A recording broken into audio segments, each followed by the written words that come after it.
wow. People wey suppose talk true to power don't off mic. And if we talk, now 500,000 they go summer us, call them hate speech. But fear not, Maiyegun don't come. Him go torchlight every corner, nooks and cranny of all these bad people where they spoil our country.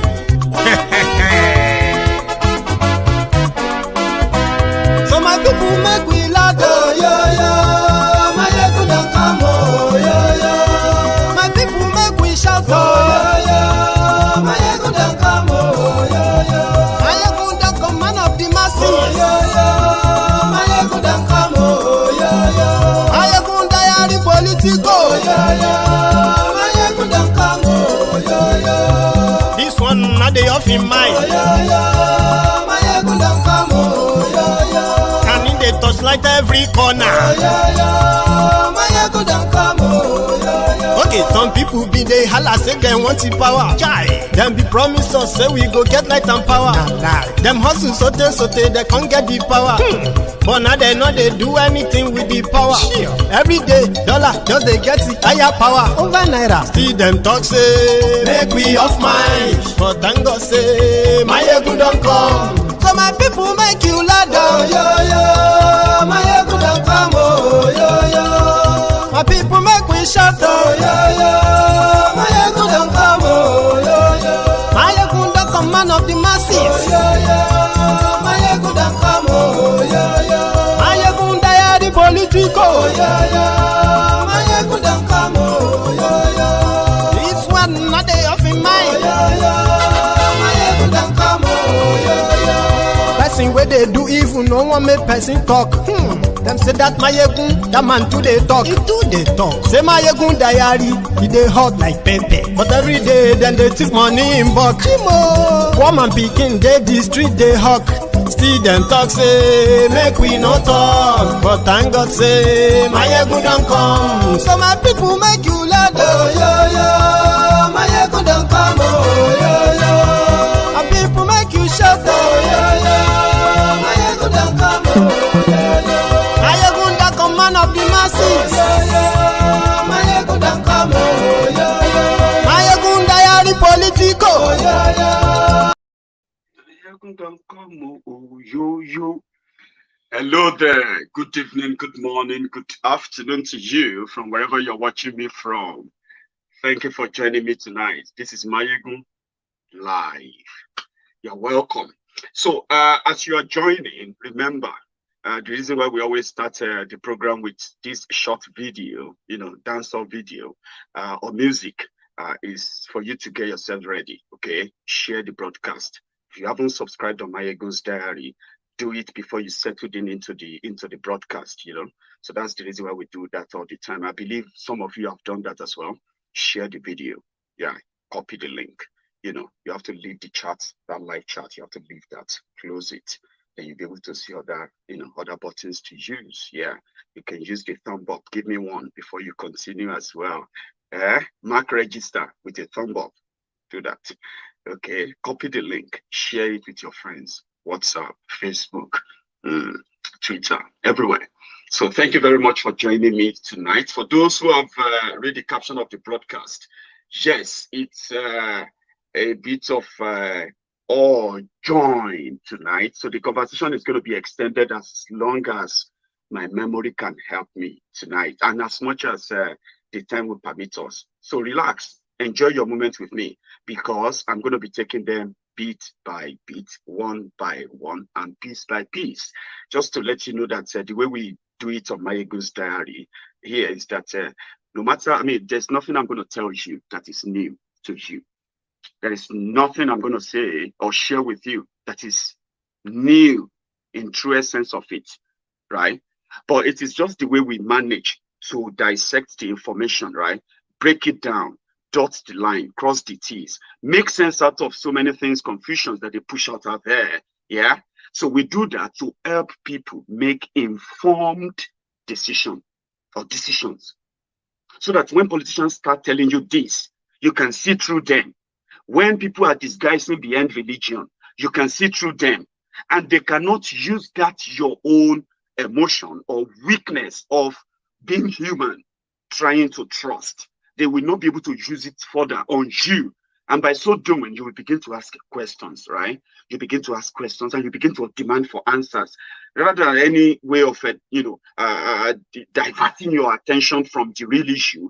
On Maiyegun's diary, we bring the issue to fore, right? We bring it to bear, whereby every person, every layman can understand the trick and the lie they have been playing on every one of us, and why Nigeria is not working, why Nigeria will never work, and why, or no matter how good you are, or how many good people we have in Nigeria, yeah, the evil that is reigning, that has, dropped a big blanket of evil on that country, yeah, and the people, the perpetrators, which are actually characters we know, they have names, right?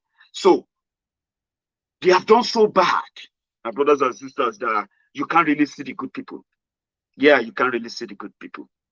And the good people are those who trust the evil people. Politicians, religious leaders, traditional rulers, opinion leaders, educated elites, to make the right, good decisions on their behalf that will bring about peace, progress, and prosperity. But what have they given to Nigerians? You and I know that. So that is why today, I am not in support of any violence, okay? You can tell, watch all my videos. You will see that I'm not in support of any violence or attack or racial profiling or tribal profiling, where we are like, sort of profiling ourselves. If you see Yorubas, they are this. If you see Fulani, they are that. If you see an Hausa man, he is this. Or if you see an Igbo man, he must be that. And all that kind of, characterization. I don't do that, because it doesn't really make or bring any sort of light into your life if you deal like that. And that is more reason why I tend to be much like comfortable with everyone. And I'll tell you more on the program today, because asking people to defend themselves, protect yourselves when the government fails, yeah, it's not a call for violence. It is actually what the United Nations, actually supports. Do you get that now? It is a universal right. You can defend yourselves against any external aggression that threatens your existence. That's what we have in Yoruba land, and that is what Buhari has brought. And you see, crime will increase when the corruption in government is deep-rooted beyond what many can actually define. The corruption in Nigeria is multifaceted, okay? Meaning that it goes beyond the head, deep down the root, and it is beyond what any magician or anybody can come around and tell you that I'm a genius, I can fix this. You can't. You may wish, but you can't. You may try, you can't, because the entrenched impunity in the system alone will make you cringe and give up, if you want to be honest to yourself. So action, they say in every action you should expect a counter and possible opposite reaction. When they told us then that asking Fulani killers to leave our forest so that we can have peace on our farms, we can have peace on our way to our streams. Yes, that is what Nigeria has really done to us. In 2021, we still have our people who still go to the stream, to the river, to fetch water that they will use in their different homes. Yes, we do. And these are the people that are vulnerable. These are actually the people who actually do the job of growing our food locally with little or not, next to nothing assistance or support from the government or different governments in that country. But these are the people that are now vulnerable under attack now. These are the people that they are telling us if we ask them to protect themselves, we are asking for war. And we're asking them to protect themselves on their land as enshrined in your Nigerian constitution, your Nigeria criminal, or is it called criminal or penal code? Criminal code. So if you trespass on another person's property, you are committing a crime, you are trespassing, and anything can happen to you. That is what the penal code said in Nigerian law. So now asking the farmers, asking people to defend themselves, to protect themselves, right, is being with their propaganda, yeah, is now being misinformed or misplaced as people asking for war, and we won't let that pass. If you check your screen, you will see the link to support Oloye Sunday Igboho, Comrade Sunday Igboho, the Yoruba activist. If you don't like, there's, you can start yours. Okay. What happened is this: when they were killing our people, they didn't make it a big issue. Do you get that now? It wasn't a big issue until we decided to make it a big issue for them. And now that we have made it a big issue for them, the effect and the response to that, right, has been helping to push back the advancement of these killers on our land. I am happy to tell you today, many of them are already running away from Nigeria, from Yoruba land. It is important that they do that. We are not asking for war. Dangote, I believe, is a Fulani man. And if he's not a Fulani man, you know who Dangote is. It's not a Yoruba man. He's there building the biggest refinery in Yoruba land, yeah?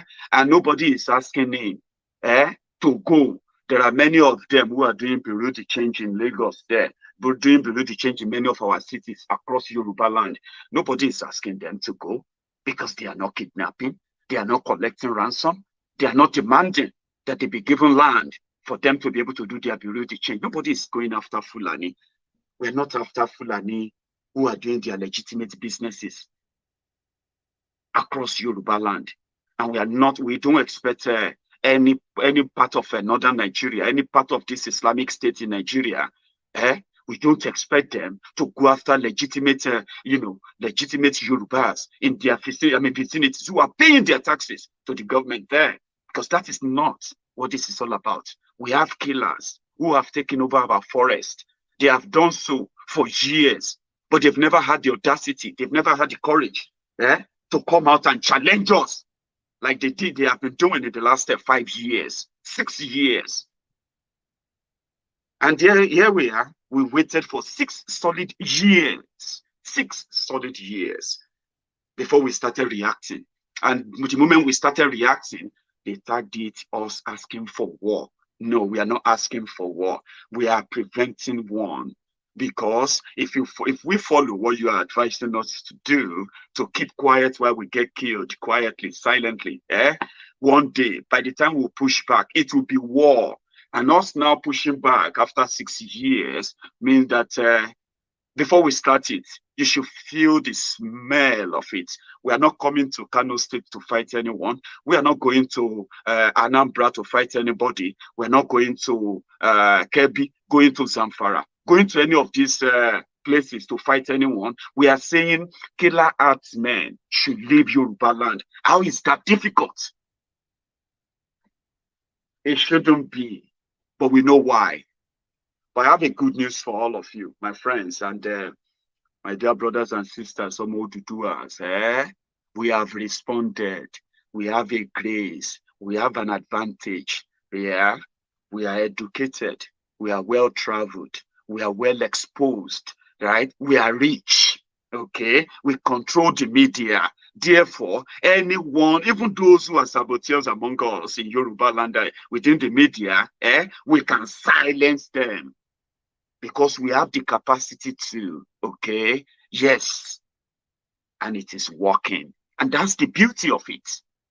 When social media came, we didn't lag behind. We joined the fray. Here we are. We're pushing it to let them know that maybe the older generation might have compromised. But you see, this generation, we seem to have the advantage, and we will use it. And we are using it. So far, so good. They are not happy about it, but we are good that we are using it, because today, I was reading after Sunday we visited Igangan, and Seriki Igangan or Seriki Fulani in Igangan ran away. the man that was the intermediary. It was the negotiator between the kidnappers, Fulani herdsmen in our forest, and those they kidnap, Yoruba sons and daughters. Some of them they killed. It was the guy that will collect the money. Whenever your family want to pay the ransom, they pay it to Seriki. Seriki will take it to his camp, and then they will pay the bandit. The bandit will release your family member to a place where Seriki boys are guiding. But when a son of the soil rose and said, and roared and said, this is going to be war. When I come back here in a week time, when I come back here in 7 days, I am coming back here. And if I still find you here, if you are still here, I am coming back here to fight war with you. I'm not coming back here to have a negotiation with you.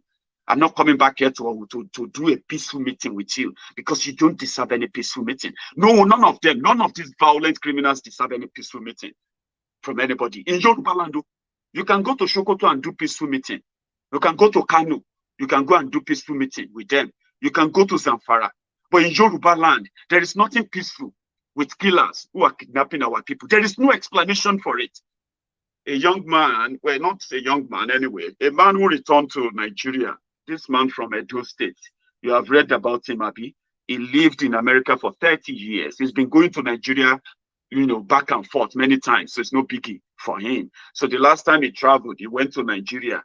He got kidnapped, right? Though they have told us that he wasn't kidnapped by the Fulani terrorists, too, okay? But what happened there is that the insecurity situation, especially in Yoruba land, that has escalated to what it is now, puts everybody in danger. And the better time to react is no other time than now. So when he roared, he said, "Oh, your roar is too loud. Oh, your roar was too scary. Oh, your roar was gonna make a war. It's gonna start a war." But guess what? His roar has awoken the sleeping giant in many, many Yoruba sons and daughters who are meant to be crowned princes and princesses, not slaves on their own land. That roar of Sunday Igboho, whether you liked it or not, whether you are comfortable with it or not, whether you supported it or not, let me tell you something. It is changing lives of the people who were threatened and affected for years. That many of you were actually living your life like you are battling with other things that they are doing to you. So I have a good news for you. After Sunday Igboho visited the Gongon, and Seriki and the rest of them left, even when the police told them not to run, that they should stay, they didn't trust the police. They had to run for their lives. They ran away, right? So they have one guy, they call him Iskiku Wakil, very close to the area as well, Kajola area of Ayete. They said it's actually a dreaded, they dread him a lot, a dreaded terrorist. I'll tell you shortly. I'll share a story with you, just briefly.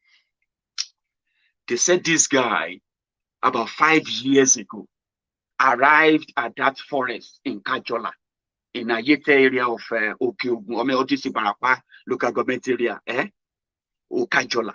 He settled in the forest. And people came to report to the king in the main village, the main town, reported to the king that there is this man with his cows in that forest, and he's claiming that the land belonged to him. So the king went to him and said, "Listen, you cannot just come here and take land and just think that's it. This is Kajola, it's a Yoruba land. This land belongs to some family. You can't just take it. Or if you want to buy the land, right, you have to meet with the family." For those who went to talk to Iskiku, Wakil, for those who went to talk to him, many of them left with different gunshot wounds. They attacked them. The king escaped by a whisker. This is a true life story. So from that moment, the people of Kajola, the people of Ayete area, which also culminated into the visit of Sunday Igboho to Igongon. So the people started living in that under the fear that Iskiku Wakil was untouchable. Nobody can touch him. And before they knew it, he started, inviting more and more fighters. Okay, so the whole area became like, terrorist-prone area. Everybody just had to keep quiet. No police could go there. No soldier would go there. No government would go there for years. 5 years ago, that started. So when this issue of Seriki Fulani in Egongo and Sunday Igboho's visit happened, yeah, and the Seriki and his family ran away, Seriki's son was bragging on social media that Sunday Igboho could only brag and threaten them if he was a true Yoruba son. He should go after Iskiku, because they know that Seriki has a big place there, right, where he has his own cows and all of that, that his own boys move around. Okay, he commands his own territory there. But Iskiku territory is more like dreaded. Even Seriki Fulani, they are scared of Iskiku, another Fulani man in that area. Like, people left their farms. Iskiku made rules that you cannot pass his territory. This is a true life story. You can go and read about it. It's out there. Iskiku make a territory that if your farm, from the territory that Iskiku cut out for himself, hundreds of thousands of acres of land, yeah, cut out for himself, if your farm or your land is behind that before you go to your village, like, let's say the farm, Iskiku farm is here within this circle. Now, your farm is at the end of, at the top of that, and your village is here. So you cannot walk through that land of Iskiku land. You have to go and make a detour and make a cycle round to go to your. That's how Yorubas have been living in 5 years in Kajola, in Ayete, or your state. 5 years. They have been living like that because nobody could touch him. So when Sunday Igboho visited the Gongon and Seriki ran away, Seriki's son said if they burn Sunday Igboho well, he should go and visit Iskiku. Because the report was, immediately Seriki ran away, and what happened in Igogo? Iskiku invited more people, more terrorists to that axis. But good enough, the media was all over him and his gang. I am happy to tell you now, Iskiku has run away. He has run away, and the report came that, you see, there's this impression, there's this old myth that they have been telling you. Fulanis don't forget. Fulanis don't forgive. Fulani, if they don't forget, if they don't forgive, they can keep doing that in northern Nigeria. Yeah, they can keep doing all of that there. We hold them nothing. We hold them absolutely nothing. Yoruba land is Yoruba land. It is not a Fulani land. It is not an Hausa land. It is not a Tifi land. It is nobody's else land. It is a Yoruba land. It is not even Nigeria land. For years, they have been making different laws. Land Use Act 1976, Land Use Act 19 this CFO. It will never change the fact that traditionally the land belongs to the Yorubas. So we owe them nothing. Telling them to leave and they don't forgive, they don't forget. Who cares? Whether they forgive or they don't forgive or they don't forget. Who cares? It is Yoruba land. You need to understand that first.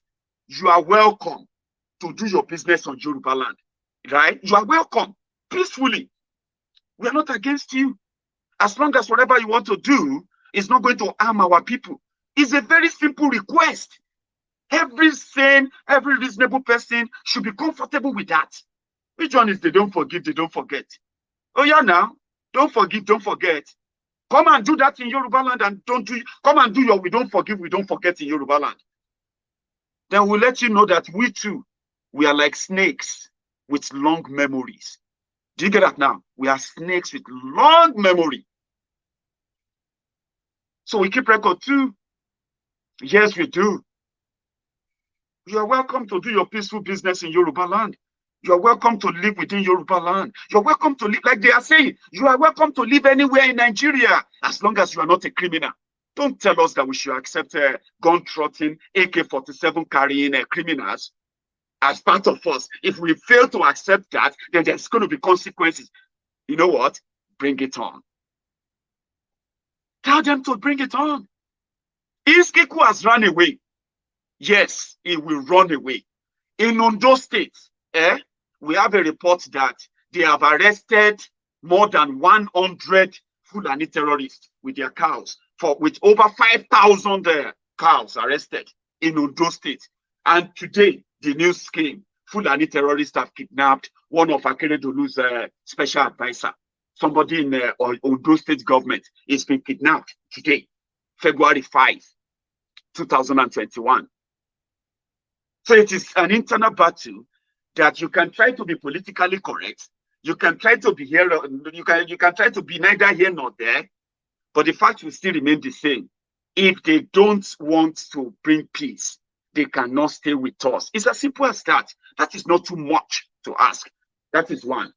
Now, we got the news today that Buhari's government, they have banned the converting your Bitcoin, your cryptocurrencies and all of that into naira. See, me, I have been reading about it. I have been reading about cryptocurrencies. And one thing that actually caught my own attention is that as much as Nigeria continue to stifle, to strangulate their youthful population from excelling or progressing, as much as Nigeria keeps doing that, the young people keep finding ways around this legitimately to get involved in any incomes that create, in their own way, creating wealth, helping themselves as Nigeria won't help them. Buhari's government and his policy on monetary, on anti-corruption and the rest of that are all bogus.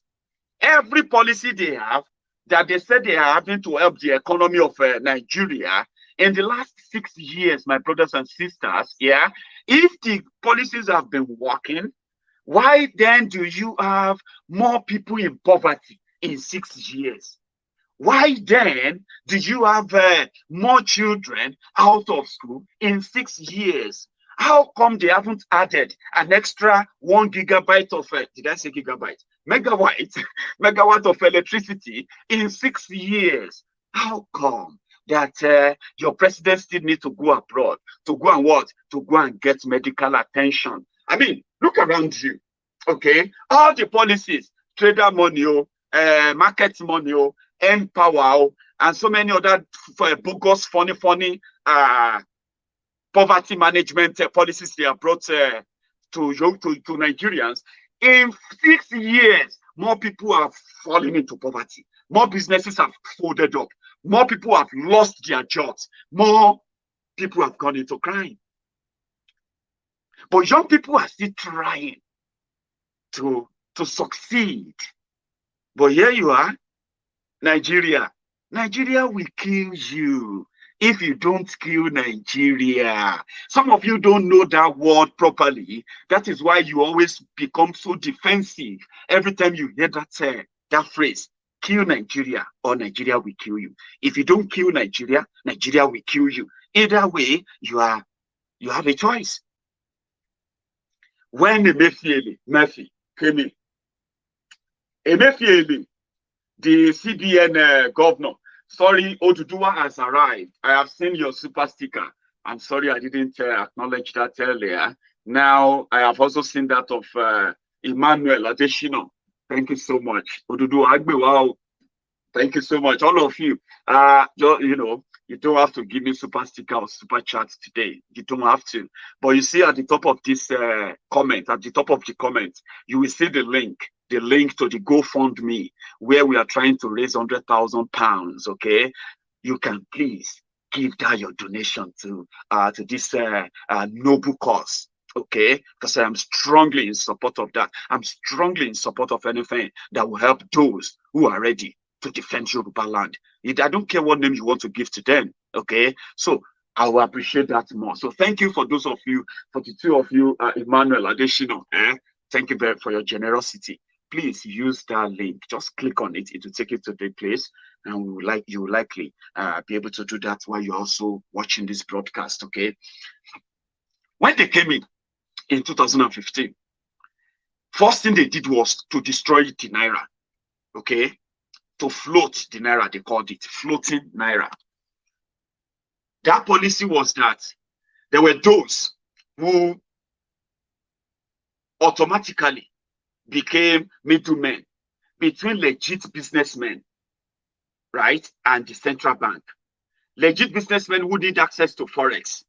It was the central bank of Buhari, led by Meffy, right, that came with the policy of this exchange rate, where people, these northern criminals, where they were submitting Form A1 or Form A2 or whatever it's called. That form was a form where you fill if you need a forex. Okay, so they were filling in the forms that they have submitted the form since 1985, 1989, 1987. You know, those years when exchange rate of $1 to a naira was 1 naira 30 kobo to a dollar, 2 naira 70 kobo to a dollar. So they used that for 6 months when they didn't appoint those ministers then, for 6 months. So Emefiele crumbled the naira, floated it. So banks were begging private individuals for dollars because they have access to it from CBN. So they collapsed so many businesses around that time. Many people who have their businesses abroad, who were expecting their own importation and all that to be completed then, yeah, they couldn't pay up anymore. In fact, they couldn't even access the dollar. That collapsed the economy within 6 months. By 2016, businesses were folding up. So many businesses were leaving Nigeria. Many people were losing their jobs. You remember, it was a time of abyss, I would say, a total collapse that people are still suffering from today. Okay, so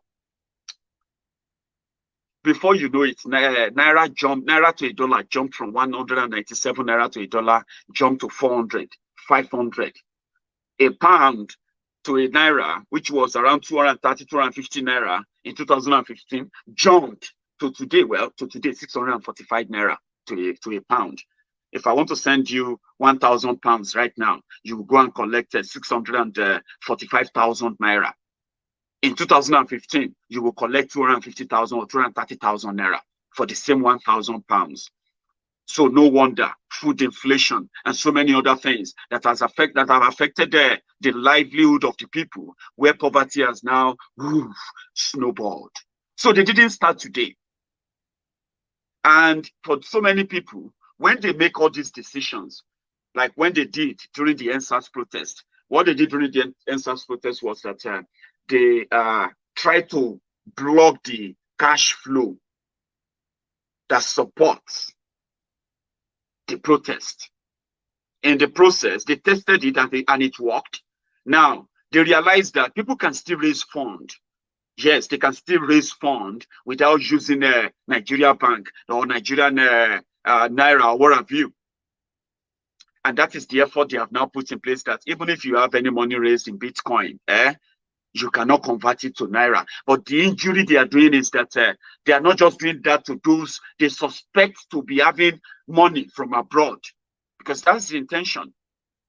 They have impoverished the people in Nigeria, control their lives so much that they can stop or block your account or bank accounts without going to court and ruin your life, ruin your business within a day or two, just by a single letter to your bank. Now they realize that people can actually get support, massive support from outside Nigeria, using different means of raising funds, like using Bitcoin. But there are people who are doing legitimate businesses with these cryptocurrencies. Within a year or two, Nigeria, despite the poor internet connection there, despite the poor opportunity that people are exposed to, Nigerian traders who are trading in this crypto and stocks and all of these stocks, they've pushed Nigeria to the second place in the whole world of where they are trading most these crypto coins. Which means young people are finding other means and other ways of creating wealth, just like their American, European, and every other Western counterpart. Young people, you will see all of them. 22 years is a multimillionaire. You see this person, 30 years is a billionaire. What is he doing? Oh, he's a stock investor. Oh, he's this investor. He's that investor. These are things that young people are now harnessing. Opportunity that people are now tapping into, and young Nigerians are tapping into that. But guess who are those dominating that? Southerners. I'm sorry if I'm sounding a little bit tribal by that, but I'm just being honest. The people you will find doing all these businesses, all these legit businesses, you will see Keshuku there, you will see Emeka there, you will see AY, you will see Abi, you will see Toby, you will see Tenny, you will see boys and girls, young smart people who understand investment, who have been reading about it. They don't want to go to farms where Boko Haram will kill them. They don't want to go to farms where people will kidnap them. But the opportunities are out there. But one singular policy can ruin your life and destroy everything for you. Though people are finding ways, because it's just going to be a loss for naira. These are a few things that can create wealth among young generation Nigerians. I mean, wealth, fight poverty. Look at what social media is doing for young Nigerians today. Many of them have YouTube channels that they are earning, they are earning huge amount of money that is taking them out of poverty. But rather than Nigeria to invest more in improving internet in Nigeria, they are developing law on how to ban social media, on how to control internet, on how to shut down internet, turn it off and turn it on. That's the kind of people you have. With a single stroke of a pen, a single letter, they can just take away all your dreams. When you are trying, you are a young graduate. Nigeria will frustrate you. There, you read engineering. Oh, engineer. Nigeria messed you up. You have to go into farming. There you are. You are now an expert in farming, agriculture. Something that should make you rich. There are rich families in Scotland who are farmers. Rich families. Young men and women going into family businesses, cattle rearing, ranching, so many things, agricultural businesses here in Scotland. We have them here. You need to grow wealth. They are not giving the young people the opportunity to grow wealth, because the only opportunity they want to give you is to steal it. Steal the money. You don't need to be, you don't need to be smart to create wealth. So some people are now saying that it was the Buhari change, which is dominated by the Hausa Fulanis.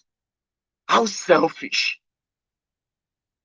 Who says they themselves can make more money from this same crypto coins, crypto businesses? Some young people push Nigeria. America, see, in 2020, between 2019 to 2020, America, the whole of America, traded $1.7 billion billion dollars of crypto coins currencies. 1.7 billion. Nigeria is number 2 with over $555 million. We are ahead of China, ahead of, Nigeria is ahead of China. Nigeria is ahead of Canada. Internationally, these are the people who have little access to internet, who are only, and the banking system in the country is so rotten. Do you understand? But people still managed. Smart young men and women, things that $1.7 billion. Do you know who's going to get those money? Young Americans who invested in that in the last 1 year alone. That has created God knows how many hundreds of millionaires. I'm telling you, young people who have become millionaires in America because foreseeing the future, investing in this kind of stock. What should Nigeria do when they got the news that there are cryptocurrency traders in Nigeria who can indeed help them improve the naira? Imagine if Nigerian government, the monetary policy makers, after they have messed up the naira, they have killed the naira through this incessant borrowing that they are also stealing. Every time they go borrowing, those who borrow them money will give them condition, go and devalue the naira. Every time they devalue the naira, you continue to find it difficult to feed, and you'll be asking yourself, are you spending dollar? No, you are not spending dollar, but your economy is dollar, is import reliant. which means that most of what you use in Nigeria, as much as they are telling you other things, most of what you need and use in Nigeria are imported from abroad. And to buy them, you need to take your naira, change it to dollar, or change it to their currency. Now, if you hold your naira and you go to them, and then you say, okay, I want to buy this remote control. How much is it? They will tell you it's $10. Okay, $10. You say, okay, I'll give you 10 naira. They won't take 10 naira from you. They will tell you that before I take that naira from you, yeah, you need to convert it to a dollar. Then you have to go to somebody who has the dollar. It's okay, I want to buy it. I want to change my naira to $10. Can I change it with 10 naira? They'll say, no. You need to get $1, you need 400 naira. So multiply that by 10. So you need 4,000 naira to get $10. Do you know what that means? It means that as a businessman, when I pay that $10 when I pay 4,000 naira for a remote control that I can get for 10 naira, $10, 10 naira, if the economy is good, when I bring that back to you, for those of you who want to live the life of luxury, when I bring that back to you in Nigeria, I won't sell it to you for 4,000 naira anymore. Forget about let's add the transportation transportation cost. What about the custom in Nigeria led by a former colonel that is going to charge you another 10 naira, $10 or 4,000 naira for this remote control for bringing it to Nigeria? Yet the same government they are only interested in that because they are rent-seeking criminals. It's not about fixing the country. It's not about, oh, what if we improve on our production in Nigeria and get electricity working for everyone? Maybe we'll have people who will produce this remote control in Nigeria and it will be cheaper. We can be selling it for just 20 naira.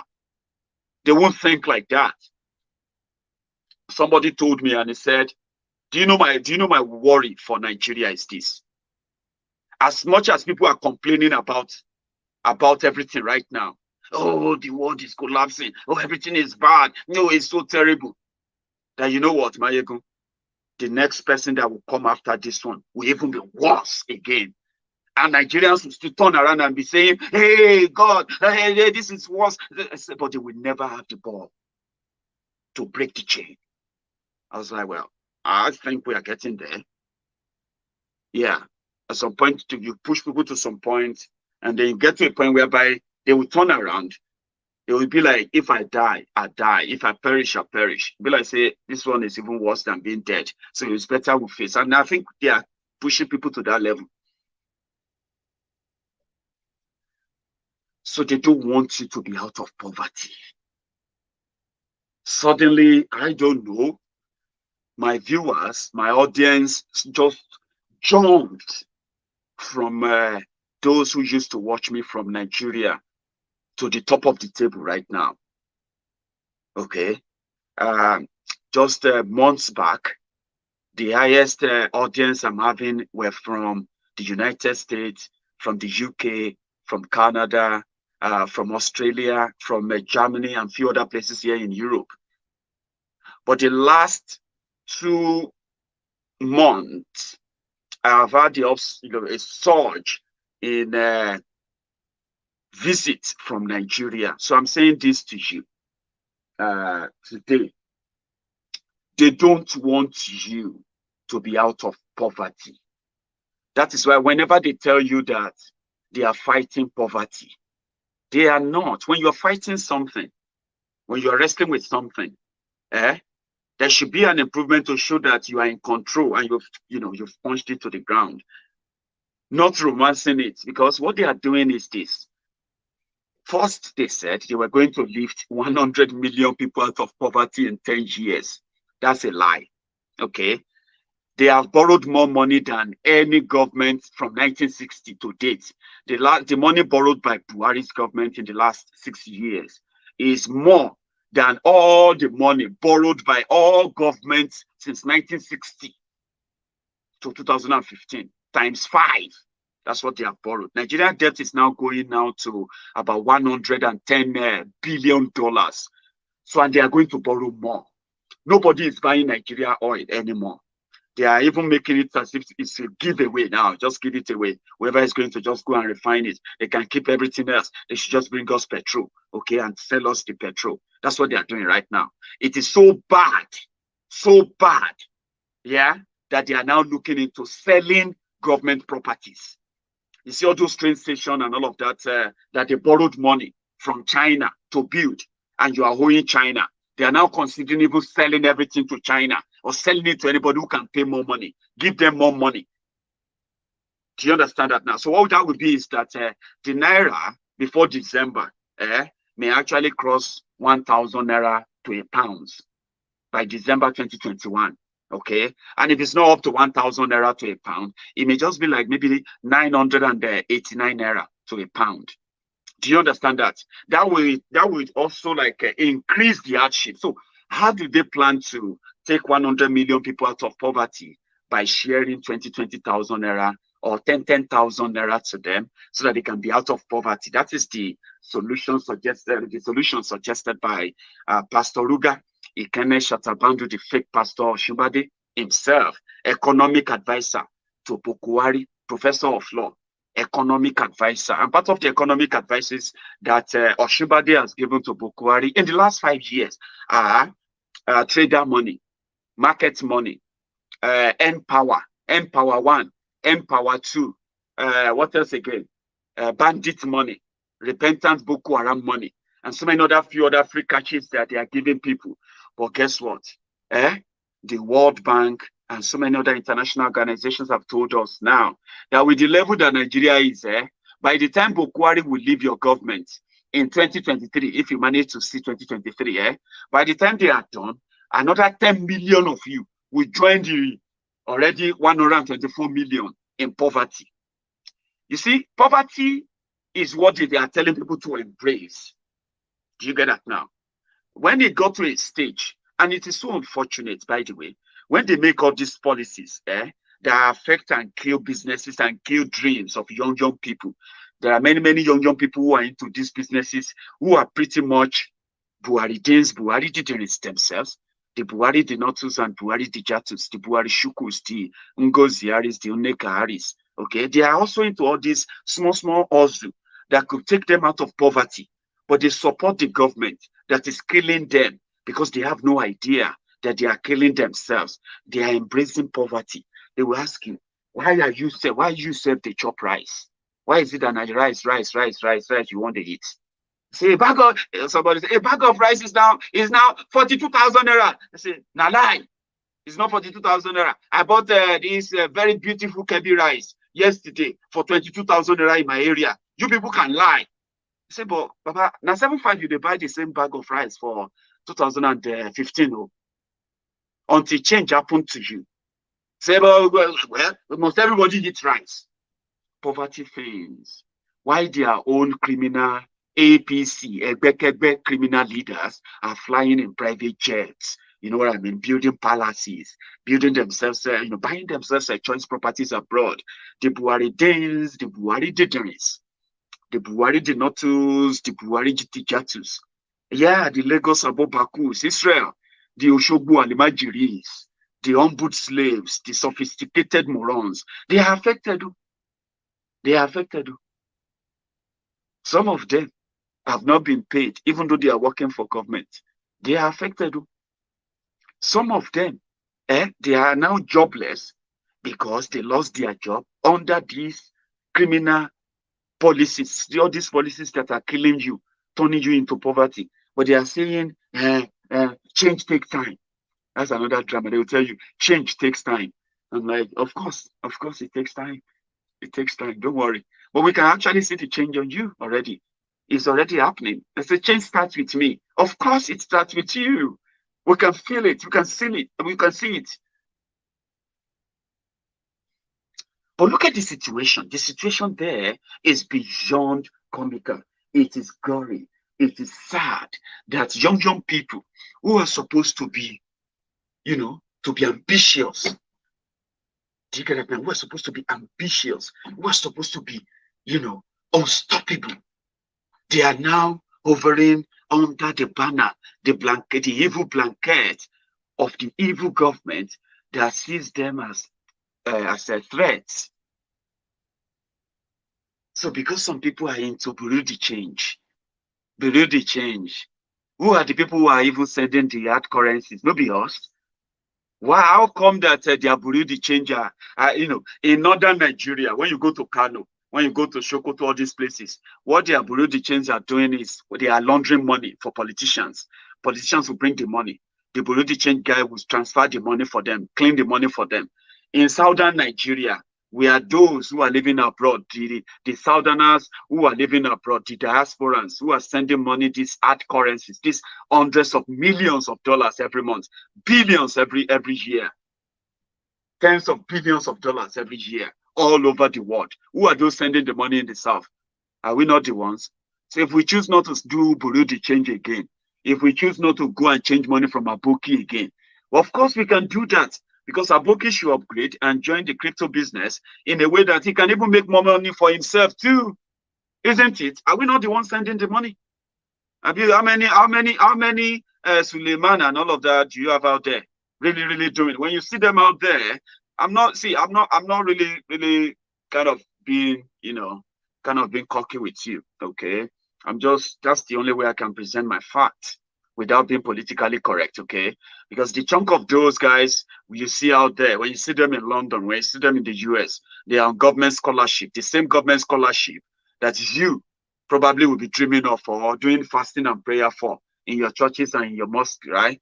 Abdullahi, Abdul Karim, Sule, and all those people, they are there in London, enjoying it, collecting the full pay, yeah? If you see them anywhere, they are there. They'll tell you, we are here on education. And when they go back to Nigeria, what do they give back to Nigeria with all those money they spent on them? What do they give back? You know the answer. Because that's the only thing they do.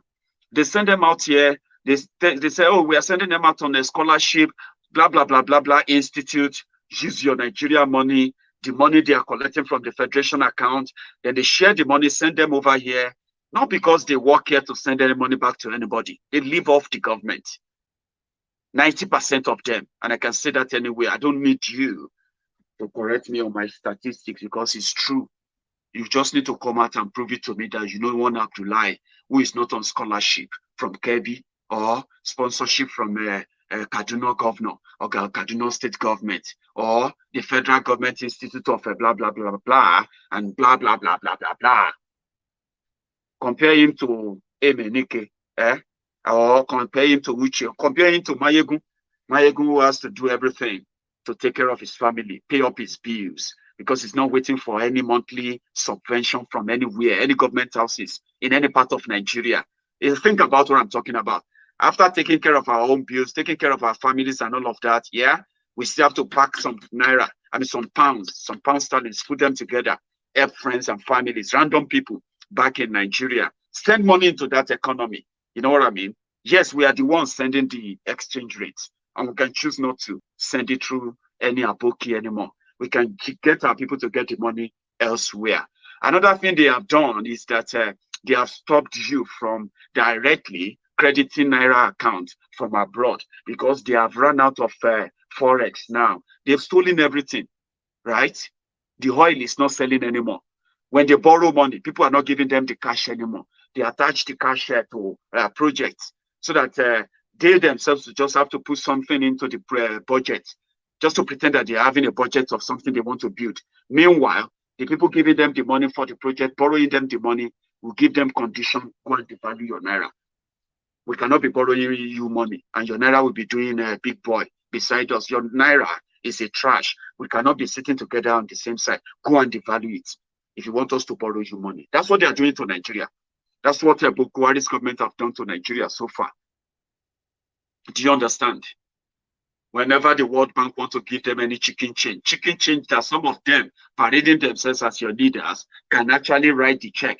They can write the check of all these billions of dollars if they love your country, if they love the land, but they would rather go and borrow it. Then write a budget that they will force the CBN to print more Naira that they can convert to dollars, to pounds, and take away from Nigeria.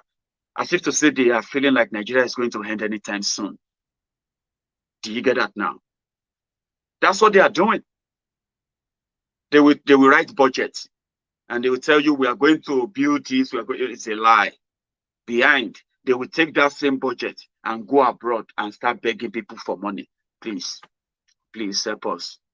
Please, please, Bambi Allah government, please help us in the name of all of us. Abi, Bambi Allah. And those one will be like, okay, come. You want to build toilet, Abi? Okay, how much? Want to build toilet? 10 million. 10 million. Okay, what do you have to give us? Oil. Well, I will give you oil. I will give you, okay. How much are you going to give us the oil? Because we have to know how much, whatever we're going to take from you, we need to know the value based on your money. That your trashy paper, you need to go and devalue it more if you want us to give you money. Say, that's no problem now. So they are taking everything away from you. They have no money to fund the budget. Half of the budget, half of the money, they are putting in your budget goes into funding debt. The debt, the money they are borrowing. Then while you are going through hell, surviving. I mean, even when you try to create your own wealth, which is what they will tell you all the time, don't wait for what your country will do for you. Think about what you can do for your country. A young man returned from the US. He lived in the US for 30 years. 30 years. They kidnapped him. They killed him after collecting ransom from him. A man returned from Germany after years of living there to start a farm. He started the farm, employed local hands to help him on the farm. He was attacked again and again and again until he decided to go and see their leader. Do you know what happened? They killed him. His farm destroyed, everything. People came out and said, oh, 600 million farms, 600 million naira farm destroyed in Edo. What does that tell you? It is called economic ruin. Because when you invest 600 million, are you not expecting to at least make extra 200 million from it? So if you make 200 million and you pay tax to government, are you not going to be out of poverty? Are you not going to go back and reinvest in that? Young people they are being told to go back to farming with little or no assistance at all. Yeah? But they are not protected. You are not protected. You can be kidnapped on your farm. You can be killed on your farm. And you will be blamed for it if you start talking about it, because they will say, if people start talking about it, you will be blamed for it. How are you sure that is killed by the Fulani terrorists? So Nigeria is meant to kill you. By all definition, Nigeria is meant to kill you. That it hasn't happened to you yet doesn't mean that you are immune from it. I am not. You are not. So when you see people like Sunday Igboho, when you see other young men and women, when you see people like Omoyele Sowore standing up and pushing back, you don't have to agree with them all the time. Honestly, you don't know what they are doing. You don't know the advantage of what they are doing for all of us. It is to tell the people who believe that they have conquered us, there is nothing we can do. Do you understand now? Until we are telling them now, showing them that of course there is a lot we can do if we all understand the danger that is lurking around us. It's as simple as that. And we are doing well. We are. Ondo State Forest has been cleared. They have cleared all the forests to some extent. Some of them are already running away. If you are doing a legitimate business in Yoruba land, you have nothing to fear. Many people are asking that we should let the young Yorubas harm themselves and defend Yoruba land. We don't need to laud that. Don't worry yourselves, guys. Okay? We have seen those who are capable of protecting us, or at least pushing back. Push those who have told us that we cannot do anything, even if they kill us on our land. They threatened us, they continue to. We have not really started their fighting or anything. We are just telling them of what we are capable of doing. And our young men and women who are going to push back, who are pushing back, by the way, They are not going there with sticks or clubs or stones or catapults. They are going there with every necessary tool, every tool of defense, to let them know that no, you are not welcome. Don't let any Abuja power deceive you. Abuja power cannot keep you. Bodilon power cannot keep you. If anyone tells you to stay back in Yoruba land with your guns, they are only encouraging you to stay back to commit a suicide, because it's a suicidal mission. You will be hunted down, you will be chased out, and if you leave, and you will be lucky if it is the Amotekun that found you. If Amotekun found you, they will likely going to arrest you, or arrest you with your guns, disarm you, and send you away. It will be a grace if you are accosted by Amotekun. But if by any chance you get accosted by the angry farmers who have now formed different defense group all across Yoruba land, we don't care what the media says, by the way. Let me tell you something, okay? If you are watching me from wherever you are watching from, know this, okay? Nobody cares about what the media says anymore. Do you understand? Whether those they have paid to continue to say rubbish on social media, doing different live broadcasts and all of that, telling us that they have solution better than what is going on. Yeah, we don't care. Do you understand that? We don't care. The people will defend themselves. They will defend the land. They have received the marching order to do so. And as we speak, you are not going to see many of them on camera. Do you understand? And many of them are actually not on camera for the reason that is you know, in the best interest of all of us. Because the atrocities these guys have committed in Yoruba land is so big, it's so huge, that when the dust finally settles and we document everything by going out into all these communities and interview the people who have been the victims of this terrorism for so long, neglected, abandoned, then you will appreciate what is going on right now in Yoruba land. We are not broadcasting everything.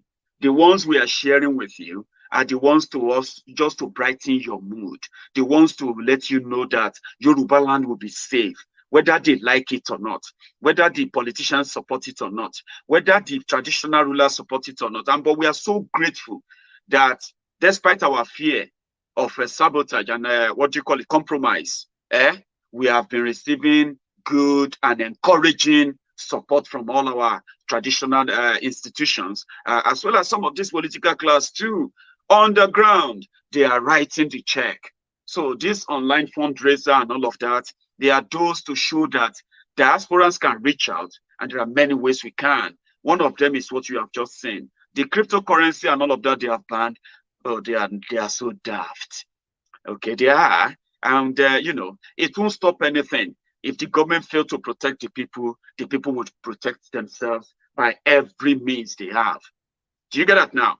So we are doing that on the G, and I'm glad to tell you that it is been positive so far. People are now returning back to their villages. They are returning back to their communities. Amotekun is now doing the job they are established to do. Stay in the forest, hunt down all those who are carrying guns, invading farms, raping our women, kidnapping people. We know it's not going to be an overnight result, but we know Amotekun is not going to do it alone. We have capable hands that will receive support from all of us all over the world to defend Yoruba land. How sweet is that? And that's what we're going to be sharing. All institutions in Nigeria have been destroyed by the Buhari's government. There is nobody to rely on. Yeah, there is no one to rely on anymore. You cannot rely on the judiciary. You cannot rely on the police. You can't rely on the military. You cannot rely on the secret police, the DSS. All of them are now working from this proverbial, this ghost called presidency. And we cannot hang our survival on them. We will not wait for anybody to speak grammar to us and tell us that we should do this. Nobody is going to listen to you. Nobody cares about your grammar anymore. Yoruba land will be protected. Call it whatever name you want to call it. Tag it wherever you want to tag it. As long as it is about chasing away the criminals who are hell-bent. And we have been doing it so successfully well. Come on, give yourself a round of applause for if you have actually chipped in a penny, a pound, a dollar into the fundraiser for the support of our young men and women who are going to be working with Sunday Igboho in combing our forest of all these armed criminals who are hell-bent in killing us, whether we like it or not. Give yourself a round of applause. You've done so well. You may not know yet. Because the result is that the message is the same thing. Yorubas will not take it, especially if it has to cost the lives of our people. And we have done so well that despite them trying to turn this into we versus them, Fulani versus Yoruba, and all of that stuff, yeah, you know what we have done? We have been so diplomatic. You see, people are saying we should be diplomatic. We are the most diplomatic people you can come across. Think about it. We haven't gone into the street attacking any Fulani man we see or any Hausa Fulani man we see. Do you think we don't know where they are? Do you think we don't know their sabos, their sabongaris in every city, in every town, in Yoruba land? Do you think we don't? Do you think we don't see them? Have you seen any Yoruba man or any Yoruba person attack anybody on the street of anywhere in Yoruba land? Of course we won't. We are not barbaric. We are not barbarians. We are not animals. Enlightened, educated, exposed. We won't take what we won't take. Even if you have to cry us a river, we won't take what we won't take. Even if you have to blackmail us into anything, we won't take what we won't take. One of what we won't take is that to sacrifice the lives of our people simply because we want to make a peace with our killers. It's not going to happen. We are not going to attack innocent people. There are innocent Fulanis in Yoruba land. Even if you have your own kind of shortcoming, if you have your own kind of, disagreement with the food, yeah, fine. But as a Yoruba man, you know it that you can't go to that street and start attacking the Fulani man, except they attack us or do something terribly wrong, and the police is backing them, as they always do, then we will respond. Of course we will respond. What do you expect? One of them is our response to this insecurity in Yoruba land, in our forest. These guys are leaving the forest, jumping into the motorways, the highways, the expressways, kidnapping passengers and shooting people, killing people, forcing them into the forest to march kilometers into the deeper forest, into the deep, raping some of them, forcing them to pay ransoms, and the police cannot track them. Did you not see them when they were meeting their sheikh yesterday or 2 days ago? Did you not see them with their phones, with their Android phones recording? And they are asking all of you to go and do NIN. What's it called? Is it called NIN? They are asking all of you to go and do NIN registration, or else they are going to ban your number. They want to track terrorists. But you see, you saw those terrorists, you saw them in their large numbers, over 500 of them, with their guns. Doing meeting, telling all of you that if you don't accept them, they are going to invite other fighters. Invite your fighters and bring them down to Zamfara. Bring them down to Sokoto and Kebbi. They will pay you ransom. They will pay you all of that. But if you cross the border down to Yoruba land, trust me, we will push back. And you will dare not tell us how to push back, or question us or how to push back, or what we say when we push back. Because we will push back. We will use everything.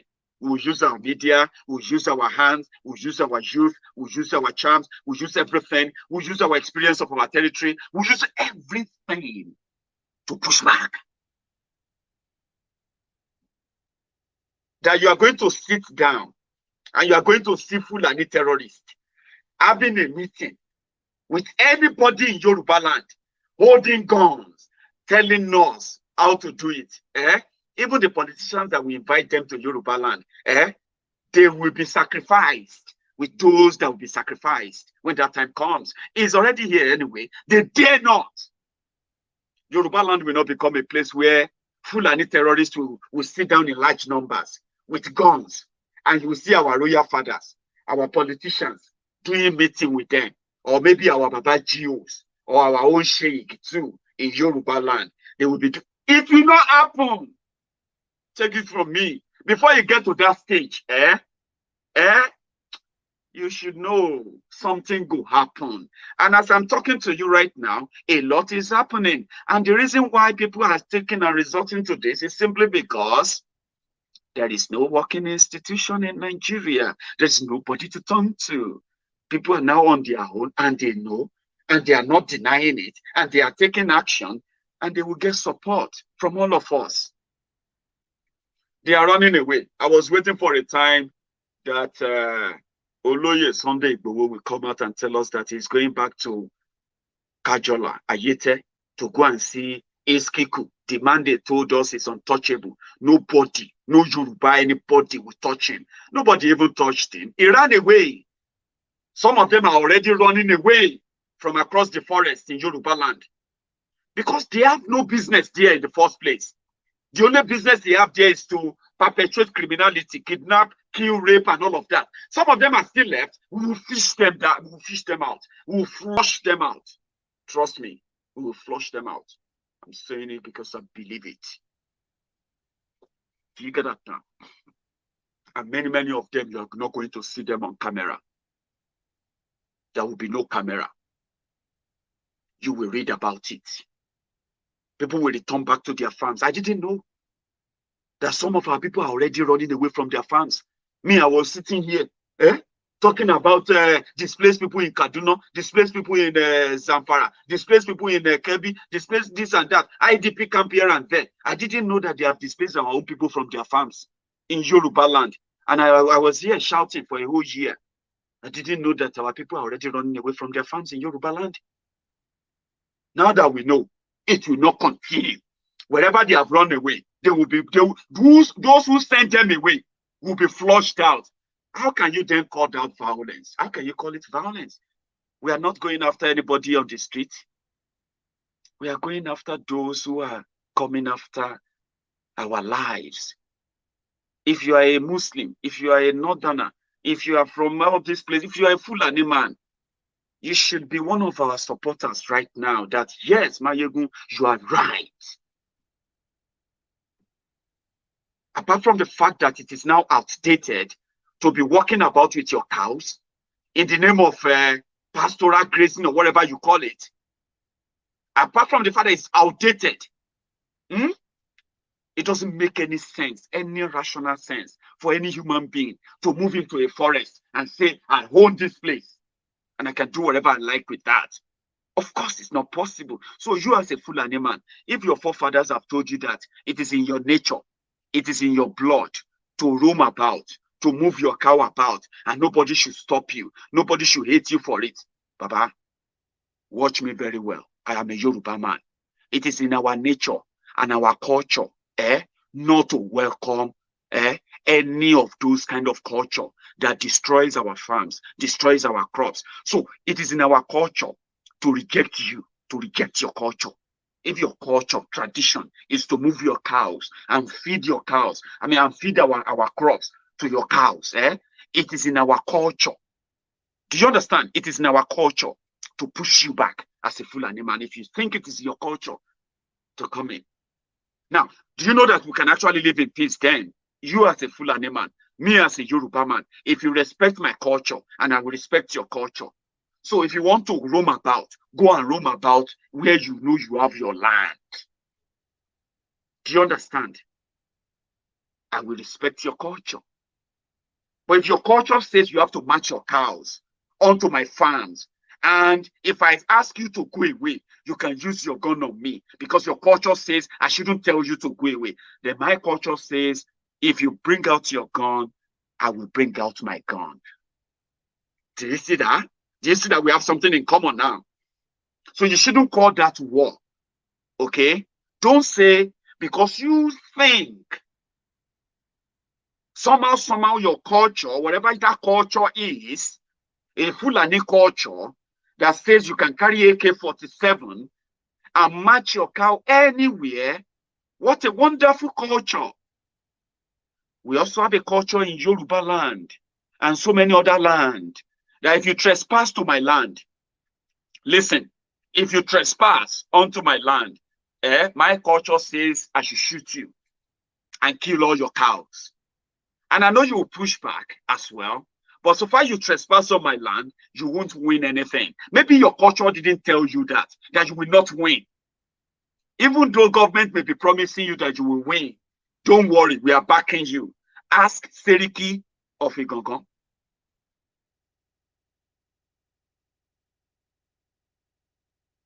There are many ways we're going to do it, my sister, Ojora Elizabeth. Thank you so much for spending the time with me tonight, by the way. Lizzie, my dear sister, man, that's somebody, that's somebody I respect a lot. Ojora Elizabeth, thank you so much. Yeah, there are ways that this is going to get across to them. Let us not worry. There are many other ways that Yorubas are raising funds, supporting different movements in Yoruba land as we speak. And somehow it seems the moment has come for us to harmonize all these underground movements, harmonize them together. But again, remember, not all of these steps are going to be divulged online. Let's raise the money. Some of you will just begin to see the buses. You'll begin to see the Hilux buses, Hilux trucks, with whatever name we're going to give to them. You'll begin to see them on videos very soon. Even when we are still raising money. Maybe I should give you that idea, right? In the next few weeks, few months, you'll begin to see some Hilux buses. Hilux trucks, some buses that are going to be carrying some insignia of this same movement of Ishokon Yoruba, security network and all that stuff. You'll begin to see them in the videos, even though we are still raising the money online, because that is not the only money we are raising. So relax. Everybody should relax. Is it not Yoruba land? Yoruba land. The elite will respond, whether they like it or not, very soon. You see the one you are seeing out there? Just see that as our own way of sending a message to all of them and the rest of the world that Yorubas will unite whenever their security comes under any threat. And our security as a people, our safety as a people has come under threat. We will react. We will use all tools. Ask those who knew about Nadeko route. As much as Abacha said he was mad and he was in charge of everything, ask those who created Nadeko route and so many other routes where we wage all the war against those who wage war against Yoruba people. So don't worry yourself, my sister, Lizzie. We will be fine. Money you see online is not the only money being raised. And I think many of you should know that too. So we expect all the logistics, all the support that's going to be given to all these our brothers and sisters in Nigeria, encouragement and the the mobilization we are working on. As I speak to you right now, many of them are beyond online. Online is just to carry you along or to get you involved, to make you feel among. Now, if you chip in £5, the link is on the link to that GoFundMe. I've told you, you don't have to give me any super chat or super sticker. Use that $5, £5. Go on that link on your comment section there. There's a link to supporting that donation. Click on it. $5, $1, $10, 1,000, 5,000, 10,000. I know some of you who can give £5,000 cash. GoFundMe will take it. Go there and do it. Do you understand that now? We will do it. And another thing there is that some of these support are also going into awareness campaign for Yorubas to know that even if we are not in Nigeria, if we are not in Yoruba land, wherever we are concerned for what is going on in Yoruba land. And as much as Yoruba land is affected by all the economic policies of the Buhari and APC, the poverty that they said, the Nigeria has plunged our people into. Our people are part of those who are sharing in that poverty. So this whole campaign awareness that you are seeing online everywhere is to get you involved. There are many of you that won't have to donate money online. You're just going to make a call and say, well, you know what? Go and give them 10 Hilux trucks. Some people will call and say, you know, who can I send? Who can I call? I want to give them 5 buses. And many of you will say, you know what? I want a Sunday Igboho direct number. I want to speak to him directly. Some of you don't want to give bus. You don't want to give truck. You don't want to give money. You just wanted them to say they get some drop off, some amount of granite, as well as you know what I mean. There are many of you like that will just say, hey, Igboho, if you can meet or if you, and I'm not asking Igboho to come and meet you. I'm just saying, just as some people will donate funds, some will donate some of these logistics, yeah? Trust me, there are people that will phone in and say, I'm going to give you a drop-off in so place. Latest machine, good granite, enough adequate stores. You know what I'm talking about? So you can use that to support your guys, because we don't want you to go there with sticks and arrow and the catapult. So we'll do some, there are some of you that can do that. There's some of us that can do that. You are welcome. Protection of Yoruba land is not, we are not asking people, we are not asking Igboho to go to Kebbi and fight. We are not asking Sunday Igboho to go to Sokoto. We are not asking Sunday Igboho to go to Idumota and chase away Fulani terrorists. We are asking those who are ready to protect Yoruba land to stand up. And once you stand up, you will be supported. That's what I'm saying. You will be supported. Do you get it now? So we are not going to sit down there and be saying, oh, we need machines, or we need machines, or they will shut us down now. Come on, guys. There are some things that you don't really have to say, except for the fantasy of it. And that's not why we are here. So there are things you know will go. And when I say these things as well, when I say all these things, I realize that you can call it a dog whistle. It is just me telling you what you two can do. Even though all we need is not just buses, trucks, money, and all of that. No. There are more. And some of you know that. And you can do it. So do it. Call them. Do it. Okay? What we are saying is that our people should feel safe when they go to farm. Our people should feel safe when they have to go to the stream. As much as the government is not doing much to help our people, to lift them out of poverty, so many of our people still have to access rivers, streams in their villages before they can get drinkable water or fetch water for their household and all of that. All these people uses these communities. These communities exist, even though we are sad that we are sad that every election, ballot paper, ballot box will reach your village after election. Development, road, hospitals, schools will never reach your village. But every 4 years, no matter how far your village is in Yoruba land, no matter how unmotorable, even if they have to enter boats, to come to your village, to come and do election, ballot paper must reach your village. After the election, people will have to go to the stream to fetch water. Ordinary borehole, you will just be reading about it, and that's it. So we need to spread the awareness. These are the people suffering. They are human beings.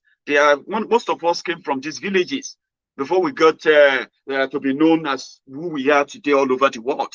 We come from all these small towns and villages in Yoruba land, and these are the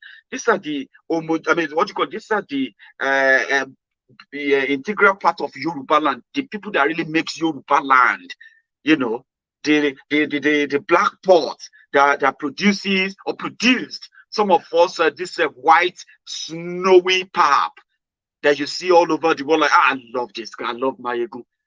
They are killing some younger Maiyeguns. They are killing some future younger, brighter Sunday Igbohos. They are killing some younger, brighter, amazing Yoruba kids. Right now, they are killing their futures in Yoruba land. And everybody is pretty much interested or talking about 2023.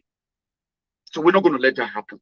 And that is why we will give all our support. We'll give all our shout out. We will continue to tell you that Nigeria is not for you. as a Yoruba man. I know it is a long thing. It's a big thing to swallow for so many people.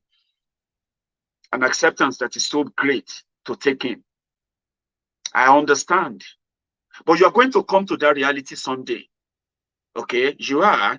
But I don't want you to come to that reality at the point of death. For example, like I told you from the beginning of the video, right? There's nothing I'm going to tell you on this video, anything I've shared with you on this video or on any of my broadcasts that is new to you. I'm just trying to let you know that all these problems that happens, they don't just happen by accident, coincidence. No. They are the consequences of actions that were taken or not taken when they should or shouldn't.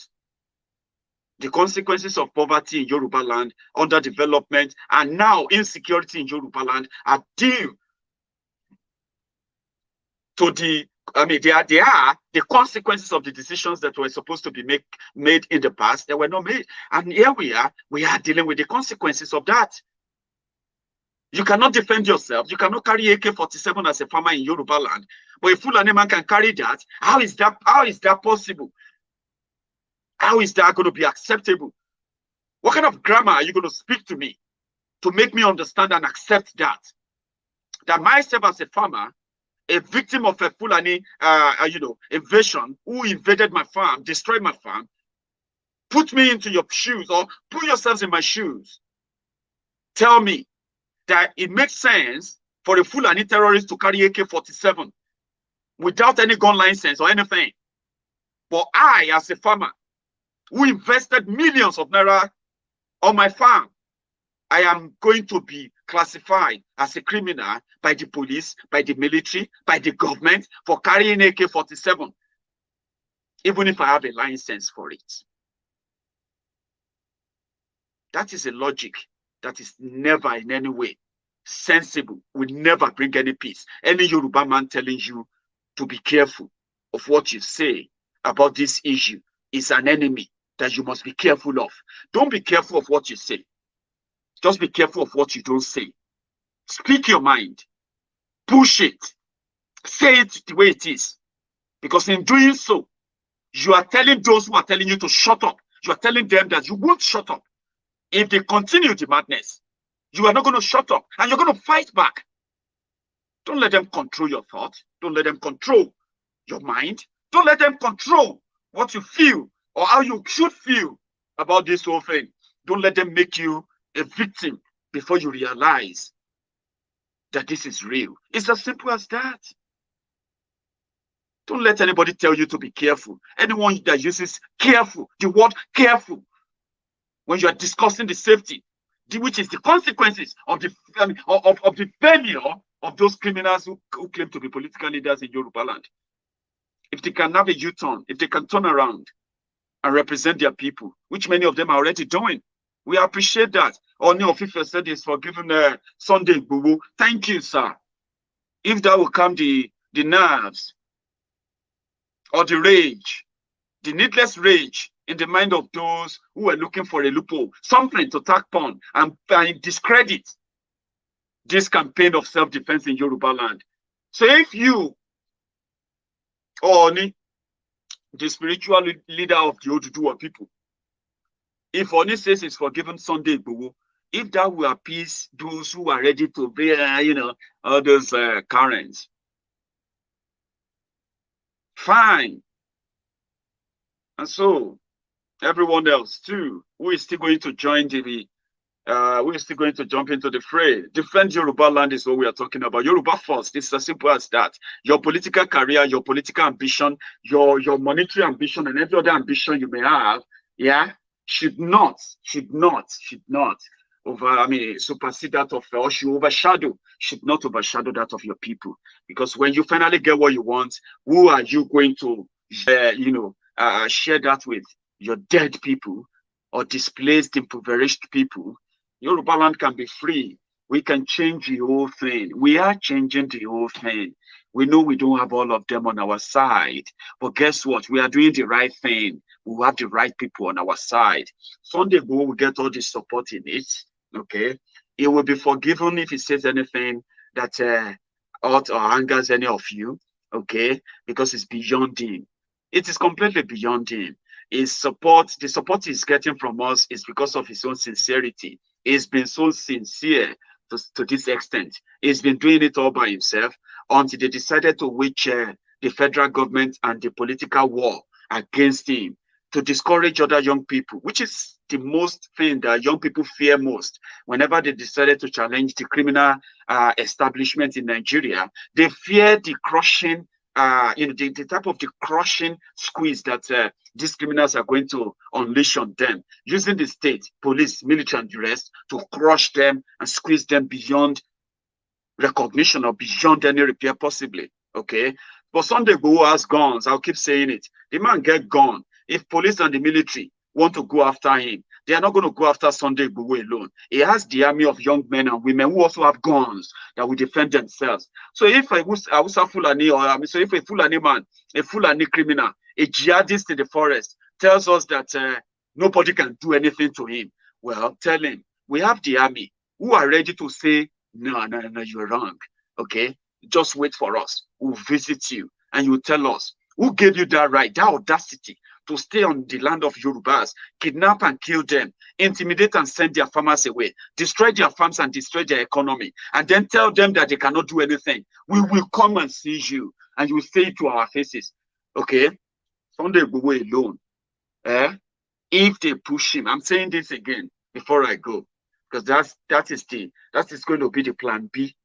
People are saying, what is the plan B? I'm like, we don't have any plan B we want to go to, because plan B is worse than plan A. Plan A is to get rid of those criminals who are carrying guns and kidnapping people in Yoruba land. Get rid of them. They should leave.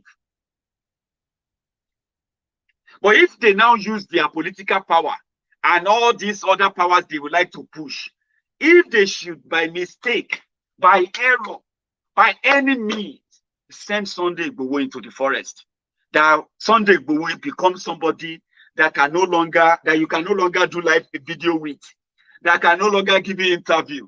Let me be honest with you. All the politicians in Yoruba land should start relocating from Yoruba land. If they allow the Fulani, these Fulani jihadists, this presidency, and all these criminals, if they allow them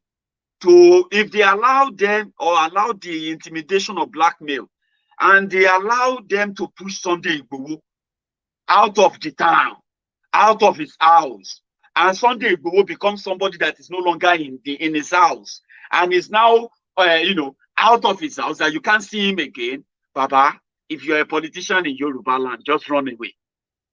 Leave Yoruba land immediately. For your own safety, and your family.